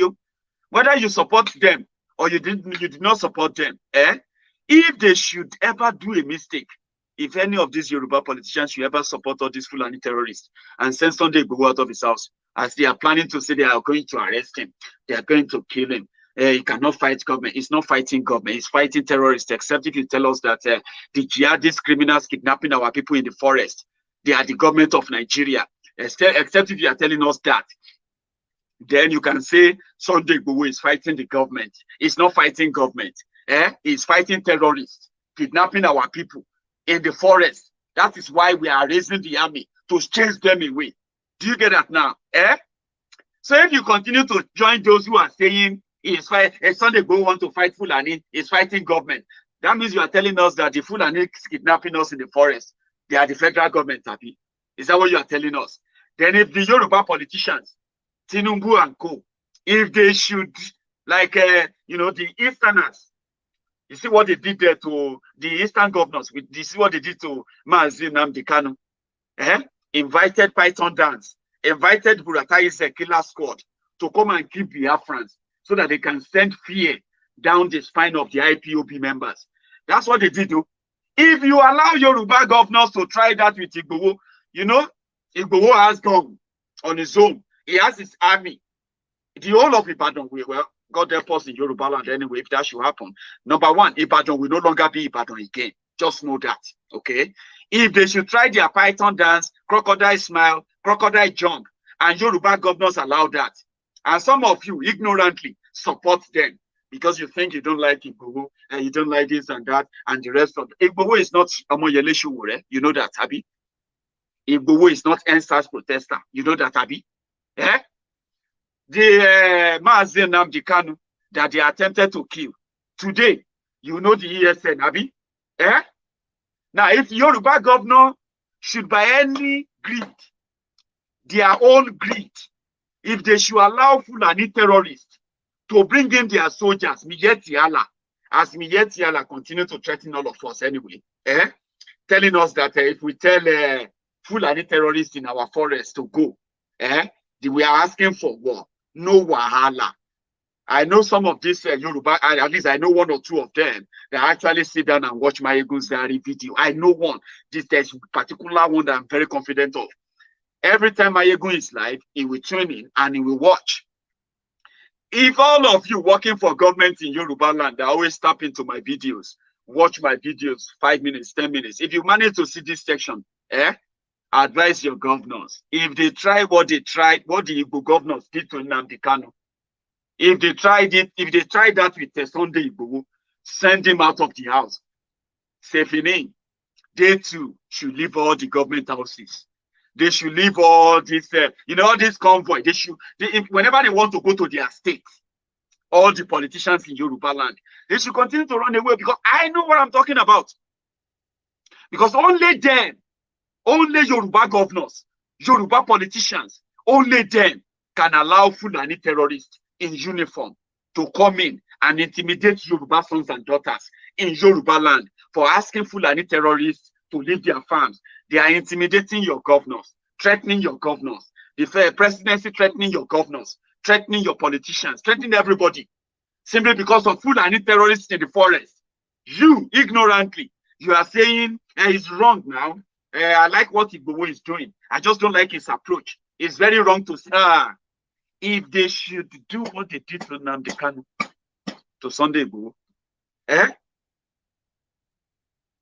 if they should do it, my brothers and sisters, you can say maybe Maiyegun, you are a prophet. I don't wish that to happen. That's why I'm warning now. If they should allow this killer Fulani terrorists in uniform called Nigerian army to come to Yoruba land and start treating Yoruba sons and daughters the way they did to the IPOB members. At least you have seen the IPOB. They have picked up arms now. You cannot treat them anyhow. If you try nonsense with them, they are not afraid to die anymore, because you have been killing them anyway. Yeah. Now today, you see them. Nigerian army is now doing ceasefire. Can you believe that? Ceasefire with ESN. A year ago, now our cry, our scream on social media, our noise, our rant, that's what will make Nigerian army withdraw their soldiers. No be so. After they have killed and killed and killed, then they would say, okay, Nigerian army withdraw from Obigbo. Nigerian army withdraw from, after we have cried and cried for 1 week or 2 weeks. But just 3, 4, 5 days, they started their madness in Olu, killing innocent people because they said they were looking for IPOB members. That's what they do. Bunch of cowards. They will load their guns, walk into people's streets, and start shooting everybody. They will kill as many as they can, injure as many as they can, then they will run away. Then they will go to the media and say, we're looking for terrorists because they you know what I mean? So they started in Olu. ESN received the command that they should leave the forest. They should go into Olu now, Imo State. Nigerian army is there, massacring the people on the street. Go now. Baba, 24 hours, so 24 hours, so just 24 hours. After ESN, before, it will be the Nigerian army shooting. Biafrans will be raising flag. Hey, whoa, hey, Biafra or death, kill me. But they are no longer holding flags. They are holding guns. AK-47 or even AK-49. They are holding better machine than some of the Nigerian army, the soldiers. 24 hours. 24 hours. Command came. All of you withdraw. Oh, yeah, withdraw. Ceasefire. after about 5 soldiers dropped. I don't want that in Yoruba land. I don't pray for it. I know that they have this mentality that they have conquered everybody. So they will still try it. But they will not just come to Yoruba land and start shooting Yoruba sons and daughters, except when the Yoruba governors invite them or give them the clearance. They won't come in. That's not how it works. That is why when their soldiers went with Fulani terrorists in Egua, in Yewa North area of Yewa North local government area of Ogun State, right? The farmers rejected the herdsmen from grazing on their farms. They stood their ground. You can't do it. We will not accept it. They will fight you. Maybe like say those ones they have guns, because you must have gun. If you don't have gun and you are fighting Fulani terrorists, you know what will happen? We'll just be sharing your story. Like I've been sharing stories of our patriotic brothers and sisters who have been killed by these criminals. So it'd be like say those guys in Egua, they had guns. So you know what happened? Fulani terrorists, the Fulani herdsmen there, our Fulani bandits, they did not shoot and fight them. You know what they did? They went back to call Nigerian army. So Nigerian army sent their soldiers with their trucks to go to those villages and beat those farmers. How dare you stop the others? But normally, if you try to stop Fulani terrorists anywhere, yeah, if you try to stop them, they will shoot you and kill you. They will tell you, do your worst. And there's nothing you can do, mostly nothing you can do. But somehow, they went to bring soldiers. And when the news came out, this is Yoruba land, for goodness sake. There are some things that you will never get away with. Forget it. If they continue to tell you that this is Nigeria, this is Nigeria. This is Yoruba land too. There are some things you won't get away with. Especially if we know about that. The news came. You know what Nigerian Olosan, where did they come from? Olos, somewhere in Abeokuta. The soldiers, they went back to the villages. They wanted to force the people to apologize. They said the people should recant. Your news, everybody know about the news that we came here to beat you up for rejecting Fulani terrorists on your farms. But listen. You know what? We want you to say that we didn't beat you. We only came here to settle peace, to make peace. Because if you don't change your story, if you don't change your story, when next Fulani terrorists come here to attack you and kill you, and you call us to come and help you, we will not come home. Benny soldier, go to hell. We don't need you to come. We can fight them if you can just leave all of us alone. Leave us alone. Leave the Fulani. The Fulani get gone. We no get. Leave us alone. No come inside them. No arrest anybody. Leave us alone. We'll deal with ourselves. They will run. And it's true, they will run. Leave federal government, leave police, leave all these guys. Tell a Fulani man to go to a Yoruba man farm and graze on his farm and allow a Yoruba man to do what he wants to do. No soldier, no police, no presidency, no Fulani criminals who is going to back them up. Trust me, they will run. But you will see this Fulani holding gun, he can shoot it. Somebody who is holding a cutlass, he will be saying, Yorubas are just loud mouth. Yorubas are just talk. And at the same time, he will be bragging. If you try anything, don't you know that we are the one controlling the federal government? Do you not know that the Fulani is the president? And like, Alaye, make up your mind. Do you want to be a strong Fulani who can fight a Yoruba man gun for gun? Or you want to be the one that will shout and scream, hey, they don't like us, hey, they don't want to kill us, hey, that is why they don't like us, Yorubas don't want us, so federal government come and help us, or else, what the hell? What the hell? Be a real Fulani, that's what we are saying, be a Fulani, okay? If you have a right to carry gun, let Yoruba farmers also carry guns, okay? And then you bring your cows onto their farms, okay?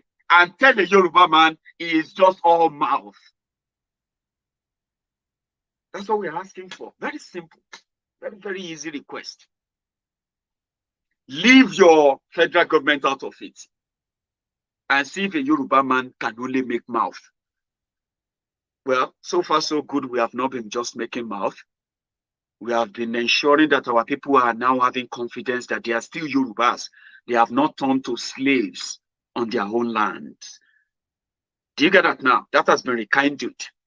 And that is all thanks to Igboho, because Igboho self get guns. They asked Seriki Fulani, how has he been since the time he left Igongo? He said, every time people mentioned Igboho, he will be shaking. He is having a PTSD. That's what he said. If you mention Igboho beside him, he will be shaking. That was the people, I mean, those are the people that believe that there is a federal government. There is a Buhari that is coming. There is a presidency protecting them. There is a police. Don't start any war. El-Rufai is sitting down in Kaduna telling us that there will be war if we will continue to ask Fulani terrorists to leave Yoruba forest. In Kaduna, El-Rufai in Kaduna. He can bring some of their fighters to Yoruba land now. Tell El-Rufai to bring them to you, because El-Rufai believes that they have enough soldiers, full soldiers, terrorists that can take over anywhere in Nigeria. And whenever they come against any obstacle, they can send the soldiers to get them back in and finish the job. Bring your soldiers. Bring your Fulani soldiers to Yoruba land. Bring them. Yorubas will raise billions that your CBN will not be able to see. You won't even see the money coming. We will raise billions to defend the last portion of Yoruba land. Yeah, it's going to be like, it's going to be a clarion call. If you are a born Yoruba son and daughter, if you are not a Yoruba bastard, right, please donate towards safety of Yoruba land. There is no propaganda that can change it. Yeah, you remember I said, see, if you check the screen of this broadcast, yeah, I mean, your comments, by the way, if you check your comments here, you will see the link to support. This is the one that is available, official. So far, so good. If I click on it right now, I can show you how much all of you have raised so far. Okay, see. And you, if you want to also support and donate, all you need to do is just click this. And it will take you there. See, wow. From the start of this broadcast, I saw that the donation was around £25,000. Somehow it's crossed £26,000 now. All thanks to you. I don't know if you can see that somehow. Maybe. So you can do the same.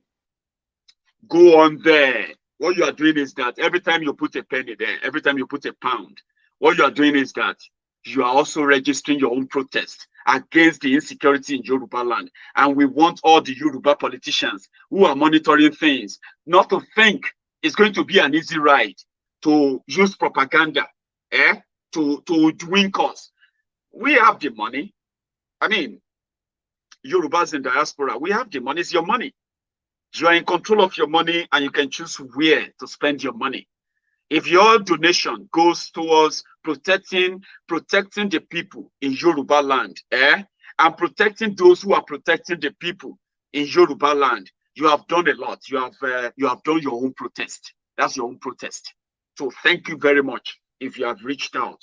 I know that I don't have a check of 100,000 that I can write. I've not gotten to that stage yet in my life. I've got friends too who can chip in a penny, a dollar, a penny, a dollar. So a friend asked me, what about those of us who are who are using dollars? All you need to do is that once you get to that donate, put in your American Express card, okay? Type in your donation. If it's $10 you want to donate, type in $10. Check it. If you want to donate $20, and then it's going to be about £15. Type in your £15 there. You should have an automatic converter on there anyway that will tell you how much you will be taking from your bank. Put it there. Yeah. Most people have really chipped in a lot from London, from UK. Maybe because our sister who started this stays in the UK. However, don't be discouraged if you are watching from the US. Use it. Somebody said they are going to try and shut it down. Let them try now, and see if it is it's actually Nigeria, or if it is your what do you call it, your guaranteed trust bank account or whatever you like. They can do with what Emefiele is doing. Okay, let's reach out. Okay, let's be positive. Everything is falling into place, and I am very, very confident. I am very positive that we have what it takes to push back. You as a Yoruba son or a Yoruba daughter, young, old, male, female, like, be proud of what your generation has achieved. Your generation has managed. This generation, young and old, because we have some of our, if you check the biggest fan I've got, my largest, let me say, like my largest followers on YouTube, my friends, you realize I have people between the ages of 40 and 65. These are our great uncles, some of them our daddies, that listen to Maiyegun all the time. And they are interested in the positivity. They are interested in the change that we all yearn for this generation. They believe that their generation missed it, and they are not going to be culpable in discouraging this generation from standing for what is right, something that is right. And that is why I am so grateful to every one of you. I've got great friends. I've got great people, admirable and then lovely people on my platform that respond every now and then to every good cause that concerns humanity. This is for Yoruba, and there's nothing much we can add or nothing much we can do for Yoruba land, or anything we do at all that will ever be too much. Okay, thank you very much for your time today. Buhari, politicians, and the rest of them leading Nigeria to this final cliff. Nigeria is at the cliff. It's going to roll over soon, and everything is going to scatter. We need ourselves for the Yoruba land sake, for the sake of the Yoruba land. And with this unity I've seen so far, this one voice, somehow we have managed to put that through, and I love it. I want us to keep it, the momentum, the togetherness, the brotherliness, the comradeship, all this Omoluabi is in us, right?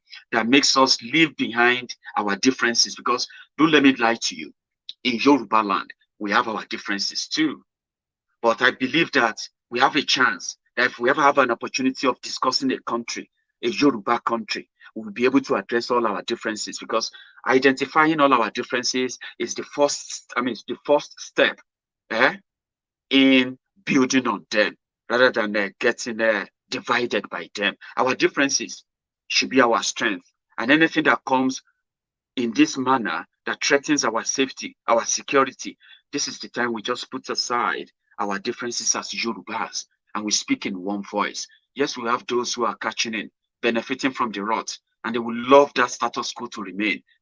But for the sake of me and you, our children, those who are coming before us, those who are coming after us, we are doing this for them, and we are speaking with one voice. So far, so good. It seems those who are speaking with one united voice, traditional rulers, politicians, private individuals, citizens, young, old, male, female, and all of that, rich, poor, who are standing up right now, speaking up right now, it seems we are having the upper hand. Don't you think?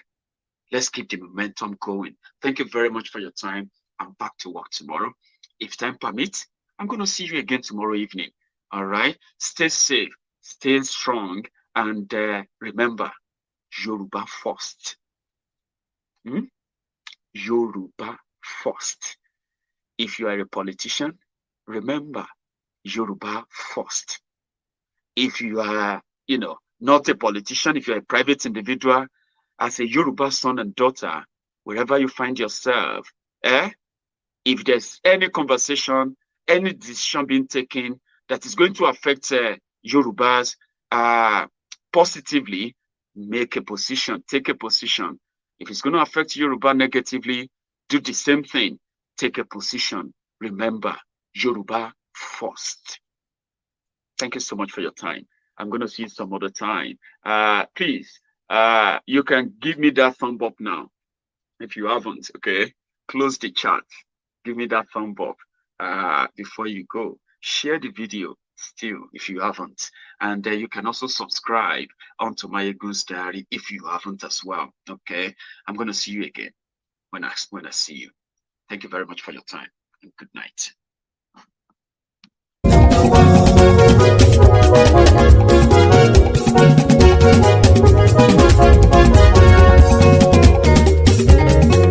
Àní ẹ̀sùnra kì í.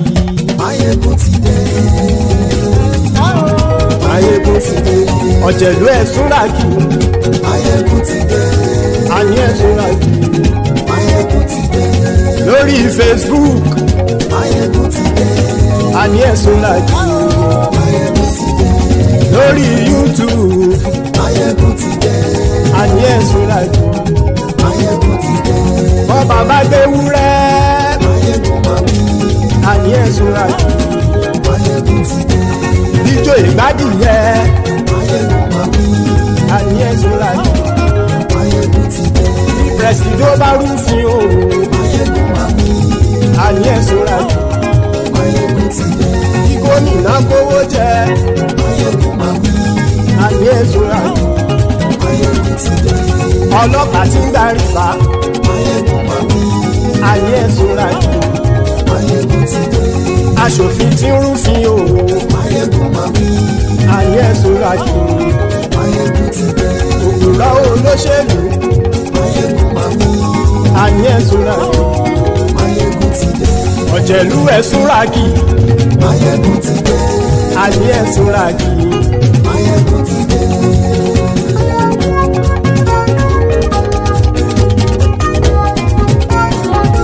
Maiyegun ti dé. Gbogbo ọ̀jẹ̀lú ẹ̀sùnra kì í. Maiyegun ti dé. Gbogbo ọ̀jẹ̀lú ẹ̀sùnra kì í. Ṣùgbọ́n ní bá ti ṣe èyí tó yẹ kí wọ́n ṣe, ọmọ bá dèrò ní fi wọ́n níran o. Maiyegun ti dé. Gbogbo ọ̀jẹ̀lú ẹ̀sùnra kì í. Maiyegun ti dé. Gbogbo ọ̀jẹ̀lú ẹ̀sùnra kì í. Ṣùgbọ́n ní bá ti ṣe èyí tó yẹ kí wọ́n ṣe, ọmọ bá dèrò ní fi wọ́n níran. Wọ́n fowó bẹ́ẹ̀ o. Maiyegun ó sọ pé wọ́n ò bẹ́ẹ̀. Wọ́n fowó bẹ́ẹ̀. Maiyegun ó sọ pé wọ́n ò bẹ́ẹ̀. Oníkan ṣáàtì ṣe èyí tó yẹ kí wọ́n ṣe fáwọn ará ìlú tó gbé wọn débẹ̀ o. Maiyegun ti dé. Gbogbo ọ̀jẹ̀lú ẹ̀sùnra kì í. Maiyegun ti dé. Gbogbo ọ̀jẹ̀lú ẹ̀sùnra kì í. Ṣùgbọ́n ní bá ti ṣe yìí tó yẹ kí wọ́n ṣe, ọmọ bá dẹ́rọ̀ ò ní fi wọ́n níran. Kì máa yí ṣe eré, ọ̀rọ̀ yìí kì í ṣe ẹ̀fẹ̀. Kì máa yí ṣe eré, ọ̀rọ̀ yìí kì í ṣe ẹ̀fẹ̀. Ẹni bá ti lè lẹ́bọ̀ lẹ́rù o, ọmọ bá dèrò kàṣàyè tú wọn síta. Maiyegun ti dé. Gbogbo ọ̀jẹ̀lú ẹ̀sùnra kì í. Maiyegun ti dé. Gbogbo ọ̀jẹ̀lú ẹ̀sùnra kì í. Ṣùgbọ́n ní bá ti ṣe yìí tó yẹ kí wọ́n ṣe, ọmọ bá dẹ́rọ̀ ò ní fi wọ́n níran. Tẹni